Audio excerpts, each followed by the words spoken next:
Page ពុទ្ធវចនៈគឺជាការផ្សាយសំឡេងនៃធម្មទានដែលជាពាក្យព្រានប្រដៅរបស់ព្រះសម្មាសម្ពុទ្ធ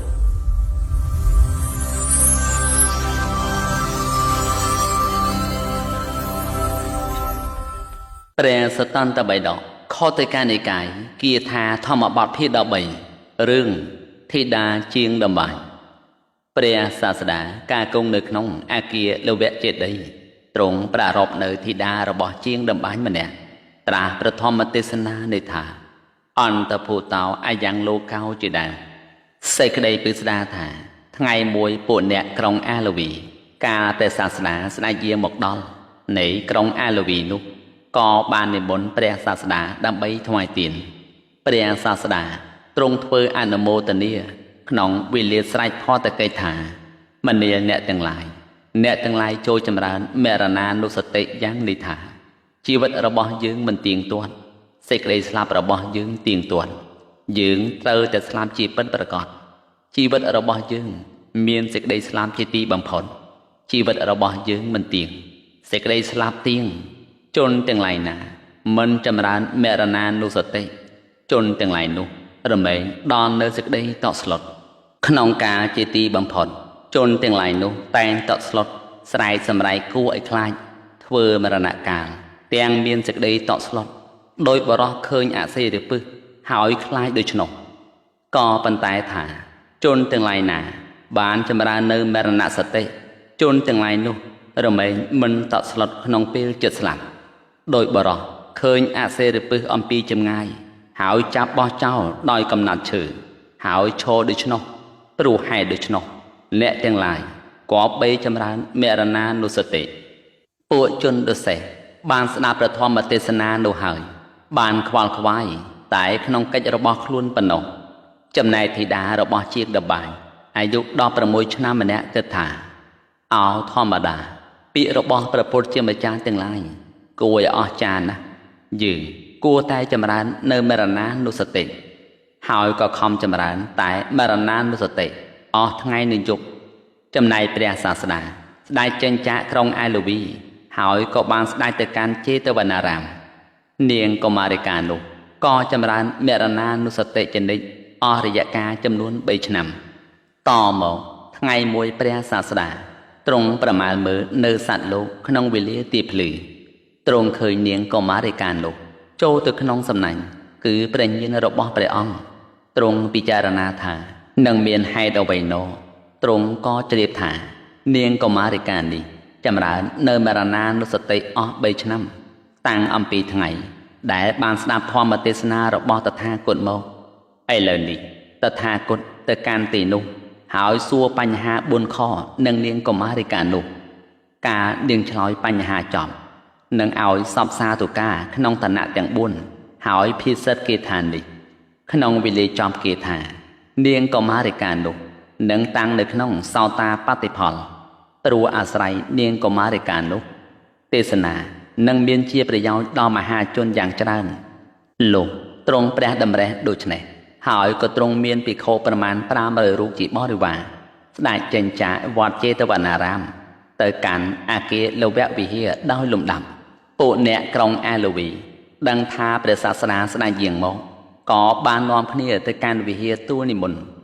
ឯនាងកុមារិកានោះដឹងថាព្រះសាស្តាស្ដេចយាងមកក៏មានចិត្តរីករាយព្រះមហាគោតមជាព្រះបិតាទ្រង់ជាធំជាព្រះអាចារ្យទ្រង់មានព្រះភ័ក្ត្រដោយព្រះច័ន្ទពេញវង្សរបស់យើងស្ដេចយាងមកដល់ហើយទើបគិតថាព្រះសាស្តាមានពណ៌ដូចមាសយើងខានឃើញអស់3ឆ្នាំមកដល់ថ្ងៃនេះយើងនឹងបានឃើញព្រះសរីរៈដែលមានពណ៌ដូចមាសផងនឹងបានស្ដាប់ធម៌ដែលមានឱជាដ៏ពិរោះជាប់ចិត្តរបស់ព្រះអង្គផងចំណែកបិតារបស់នាងមុននឹងទៅកាន់រោងដំបាញ់បានផ្ដាំកូនស្រីទុកថាមនាលកូនស្រីសម្ពុតសាដកជារបស់អ្នកដតីបិតាបានលើកឡើងកំពុងដំបាញ់សម្ពុតនោះនៅមួយចង្អាមទៀតមិនទាន់សម្រេចបិតានឹងធ្វើឲ្យស្រេចក្នុងថ្ងៃនេះកូនឯងចូលខាអំបោះហើយត្រូវនាំមកឲ្យបិតាយ៉ាងឆាប់រហ័សនាងកុមារិកានោះគិតថាយើងចង់ស្ដាប់ធម៌របស់ព្រះសាស្តាប៉ុន្តែបិតារបស់យើងដូច្នេះ យើងនឹងទៅស្ដាប់ធម៌របស់ព្រះសាស្តាឬក៏នឹងខាអំបោះយកទៅជូនបិតាគ្រានោះនាងកុមារិកានោះមានគំនិតយ៉ាងនេះថាបើយើងមិននាំខ្នាទៅឲ្យបិតារបស់យើងទេគាត់នឹងវាយយើងឬក៏ប្រហារយើងមិនខានដូច្នោះយើងខាឲ្យគាត់ឲ្យសុំទៅស្ដាប់ធម៌ជាខាងក្រោយហើយក៏អង្គុយខាលើតាំងឯពួកជនអ្នកក្រុងអាឡូវីអង្គាព្រះសាស្តាហើយបានទទួលបាតស្ថិតនៅដើម្បីចាំទទួលអនុមោទនាពេលនោះព្រះសាស្តាទ្រង់គង់នៅស្ងៀមដោយទ្រង់ព្រះតម្រិះថាតថាគតអាស្រ័យកុលធីតាណាមកហើយអស់ចម្ងាយផ្លូវ30យោជន៍កុលធីតានោះមិនមានឱកាសក្នុងថ្ងៃនេះកាលកុលធីតាបានឱកាសទើបតថាគតធ្វើអនុមោទនាក៏នរណាក្នុងលោកព្រមទាំងទេវលោកមិនអាចនឹងទូលអ្វីនឹងព្រះសាស្តាដែលទ្រង់គង់ស្ងៀមយ៉ាងនោះបានឡើយចំណែកកុមារិកានោះខាខ្នាហើយដាក់ក្នុងកញ្ច្រែងដើរទៅកាន់សំណាក់ព្រះបិតាលុះទៅដល់ខាងចុងបរិស័ទក៏បានងាកមើលព្រះសាស្តាបណ្ដើរទៅបណ្ដើរចំណែកព្រះសាស្តាក៏ទ្រង់អើតព្រះសរងទតមើលនាងកុមារិកានោះនាងកុមារិកានោះបានដឹងថាព្រះសាស្តាទ្រង់គង់កណ្ដាលបរិស័ទបែបនោះ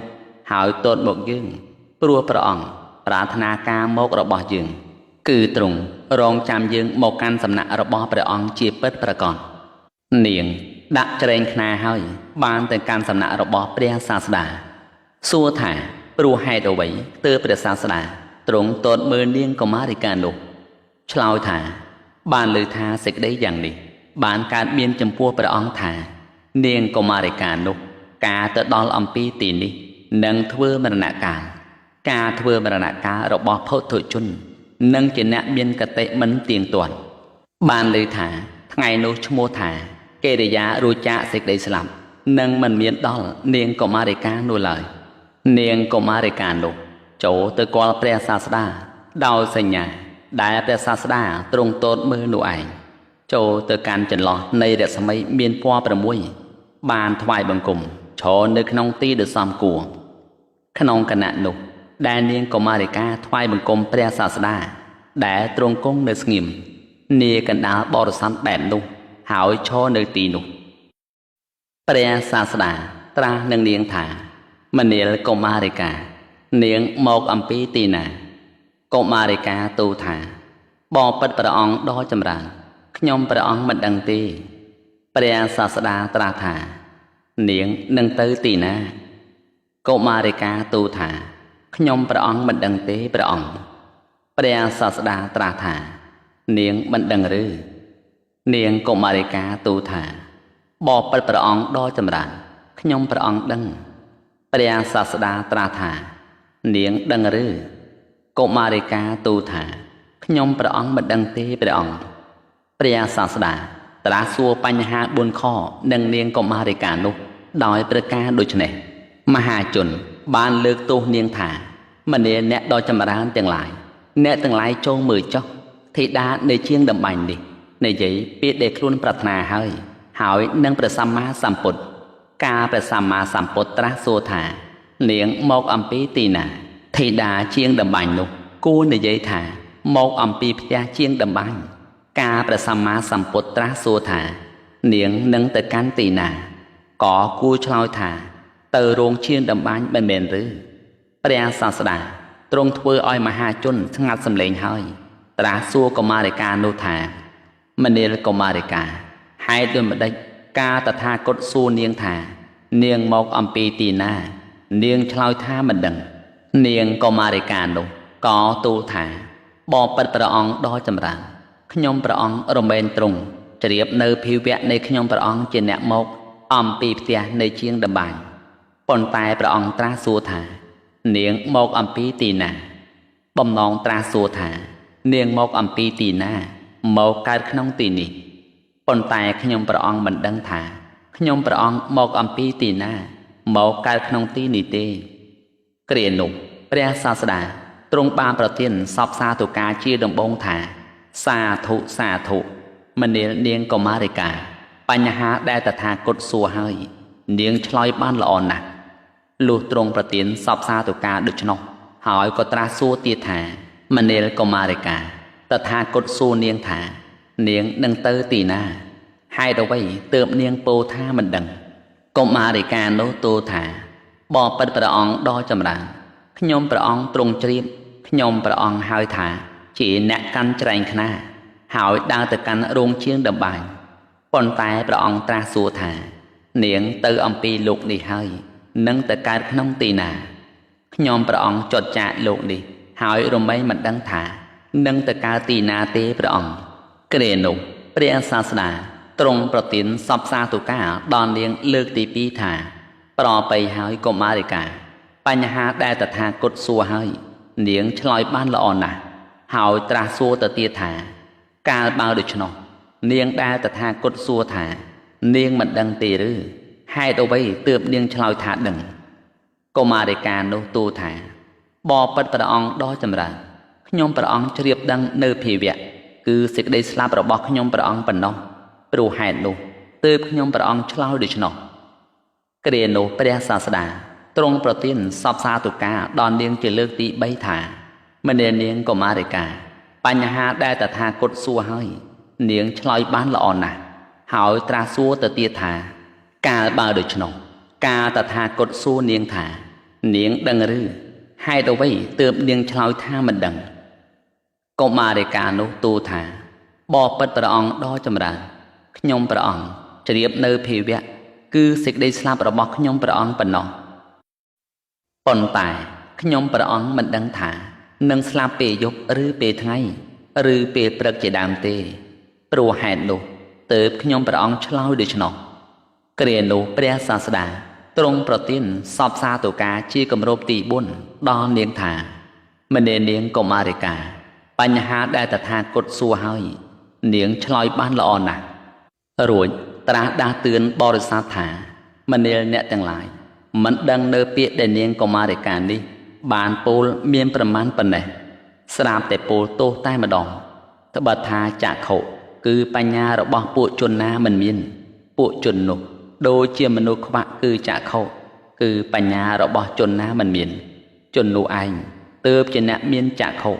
ហើយត្រាស់នៅព្រះគាថានេះថាអន្តភូតោអាយ៉ាងលោកោតនុកេថាវិបាសតិសកណោជាលមុតតោវៈអបោសគាយកេចតិមហាជននេះជាមនុស្សងងឹតបណ្ដាជនទាំងនេះជនតិចគ្នាដែលឃើញច្បាស់ជនតិចគ្នាដែលទៅកាន់ឋានសួគ៌ដោយសត្វស្លាបដែលជាប់សំណាញ់របស់ព្រានហើយតិចណាស់ដែលរួចចាកអំពីសំណាញ់ដូច្នោះបណ្ដាបទទាំងនោះពីបទថាអយ៉ាងលោកោសេចក្តីថាលោកីមហាជនជាអ្នកងងឹតប្រៀបដូចជាមនុស្សខ្វាក់ព្រោះមិនមានចក្ខុគឺបញ្ញាពីបទថាតនុកេថាសេចក្តីថាជនទាំងឡាយក្នុងលោកនេះតិចតួចគឺមិនច្រើនទេដែលបានឃើញច្បាស់នៅត្រៃលក្ខណ៍មានអនិច្ចលក្ខណៈជាដើមបទថាជាលមុតតោវៈបណ្ដាសត្វចាបទាំងឡាយដែលព្រានសត្វស្លាបអ្នកឆ្លៀវវៃចាប់ដោយសំណាញ់សត្វចាបទាំងនោះតិចតួចប៉ុណ្ណោះដែលអាចរួចចាកសំណាញ់បានសត្វចាបដ៏សេះទាំងឡាយរមែងចូលទៅកាន់សំណាញ់ទាំងអស់យ៉ាងណាមិញបណ្ដាសត្វទាំងឡាយដែលសំណាញ់របស់មាក្របសង្កត់ហើយសត្វច្រើនរមែងទៅកាន់អបាយតិចតួចមួយប៉ុណ្ណោះដែលទៅកាន់ឋានសួគ៌គឺរមែងដល់សុគតិឬព្រះនិព្វានដូច្នោះលុះចប់ព្រះធម្មទេសនានាងកុមារិកានោះបានសម្រេចសោតាបតិផលទេសនាបានជាគាថាមានប្រយោជន៍សូម្បីដល់មហាជនជាច្រើនចំណែកនាងកុមារិកានោះកាន់ច្រែងខ្នាដើរចូលទៅកាន់សំណាក់បិតាចំណែកបិតារបស់នាងអង្គុយលក់នៅលើតាំងមួយនាងមិនដឹងថាបិតារបស់នាងអង្គុយលក់ក៏បង្អោនច្រែងខ្នាចូលទៅច្រែងខ្នាក៏ប៉ះទង្គិចត្រង់ចុងកៃដំបាញក៏ធ្លាក់ដោយមានសម្លេងយ៉ាងខ្លាំងពេលនោះបិតារបស់នាងភ្ញាក់ឡើងទាញកៃដំបាញក្រវែងទៅដោយនិមិត្តដែលខ្លួនកាន់យកនោះឯងចុងកៃដំបាញក៏ទៅប្រហារចំទ្រូងរបស់នាងធ្វើកាលកិរិយានៅទីនោះឯងហើយបានបដិសន្ធិក្នុងភពឈ្មោះថាតោសិតៈគ្រានោះ បិតារបស់នាងក្រឡេកមើលទៅបានឃើញនាងមានសរីរៈទាំងអស់ប្រឡាក់ដោយឈាមដួលស្លាប់នៅទីនោះគ្រានោះសេចក្តីសោកយ៉ាងខ្លាំងបានកើតឡើងដល់បិតារបស់នាងបិតារបស់នាងទួញយំដោយគិតឃើញថាអ្នកដទៃមិនអាចញ៉ាំងសេចក្តីសោករបស់យើងឲ្យរលត់បានទេលោកគិតឃើញដូច្នោះហើយក៏ដើរទៅកាន់សំណាក់របស់ព្រះដ៏មានព្រះភិក្ខក្រាបទូលសេចក្តីនោះចំពោះព្រះសម្មាសម្ពុទ្ធហើយក្រាបទូលថាបបិទ្ធព្រះអង្គនិរទុក្ខសូមព្រះអង្គញ៉ាំងសេចក្តីសោករបស់ខ្ញុំព្រះអង្គឲ្យរលត់ព្រះសាស្តាទ្រង់ញ៉ាំងបិតារបស់នាងកុមារិកានោះឲ្យធូរចិត្តហើយត្រាស់ថាមនាអ្នកដ៏ចម្រើនអ្នកកុំសោកឡើយត្បិតថាទឹកភ្នែកដែលអ្នកហូរចេញក្នុងការដែលជាធីតារបស់អ្នកស្លាប់ដោយអាការៈយ៉ាងនេះក្នុងសង្សារវដ្តមានទីបំផុតខាងដើមដែលបុគ្គលតាមដឹងមិនបាននោះច្រើនលើសលប់ជាងទឹកមហាសមុទ្រទាំង4ទៅទៀតលុះព្រះអង្គត្រាស់ដូច្នេះហើយក៏ទ្រង់ត្រាស់អនមតកសូត្របិតារបស់នាងកុមារិកានោះលុះមានសេចក្តីសោកស្រាលស្ដាងហើយក៏ទូលសុំបព្វជិនឹងសំណាក់ព្រះសម្មាសម្ពុទ្ធលុះបានឧបសម្បទាហើយមិនយូរប៉ុន្មានក៏បានសម្រេចជាព្រះអរហន្តព្រះសតន្តបិដកខោតិកានិកាយគាថាធម្មបទភាគ13រឿងធីតានៃជាងដំបាញ់ចប់ដោយបរិបូរណ៍តែប៉ុណ្ណេះ